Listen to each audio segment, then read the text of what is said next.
My name is Autumn Carter. I'm a junior here at Stanford University, and I'm a senior staff writer for the Stanford Review, one of the campus's conservative slash libertarian papers. So I wrote an article about Stanford law and its kind of social pressures and also its explicit disapproval of don't ask, don't tell, and how they've linked that argument to discouraging students from interviewing with JAG military recruitment officers. And so what the law school does is every quarter semester, the faculty, almost all the faculty, probably about 90% of them, or the dean of the law school, they send out an email to the student body, and this email states that the faculty and the law school do not support any discrimination based on gender, sexuality, race, ethnicity, religion. And what they say is that don't ask, don't tell is itself a discriminatory policy, and that it really violates the law school's code and their commitment to the students. So what they ask the students to do is to, one, reconsider interviewing with JAG. What they say is before you decide to interview with JAG, we encourage you to read this letter. And it's just a long list of just reasons why JAG is in itself just inherently discriminatory, and how, and they describe that, and they say that if the students themselves do decide to interview with JAG, and they do decide to do it on campus, that is showing that they align with JAG and that it shows a lack of respect for their peers. So what they encourage the students to do is, if they're going to interview with JAG, which means don't interview with JAG, if they're going to choose to do that, please take it off campus.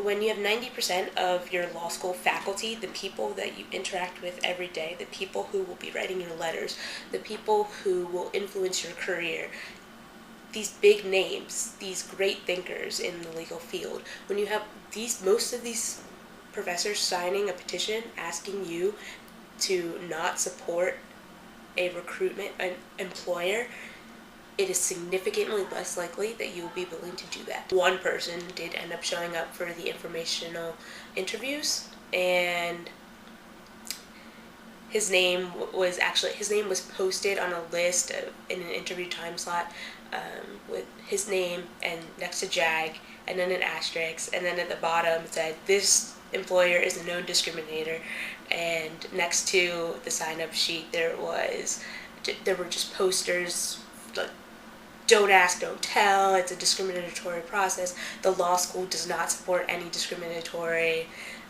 employers. And so I think that if your name is going to be posted and you're going to be branded as, a homophobe, and you're going to actually have to function with your peers and with these faculty advisors, yes, I do think that people were discouraged from going, and I do think that there would have been more of a response, at least showing interest, not even applying, just showing interest for an informational interview.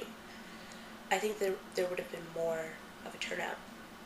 So it does look like don't ask, don't tell is going to actually be repealed, and so I think that this is the time to change the debate. There will be a void if don't ask, don't tell is repealed. There will be a void there.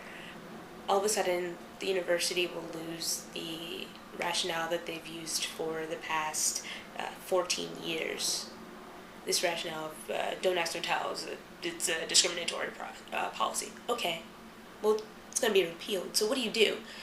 All of a sudden, that anti-military bias, it's going to look a lot clearer. Don't ask, don't tell is a crutch. What happens when the crutch is taken away? Is the law school going to be able to stand on their own, under their own weight? Are they going to be able to really say, oh, we do support the military? Or are they going to hold to this stance of the military is discriminatory? What's going to change? This is, I think, where the student voice is really going to be key. It's going to be articles, it's going to be the discussion, it's going to be the speaking with the administration, really communicating our ideas. It's going to be lobbying for ROTC representation on campus. It's going to be bringing JAG recruiters to campus and not heckling them off the campus and shunting them off and calling them homophobic and just creating an atmosphere where there's so much social pressure. There's a void here, and I think that this is the time where we can really fill it.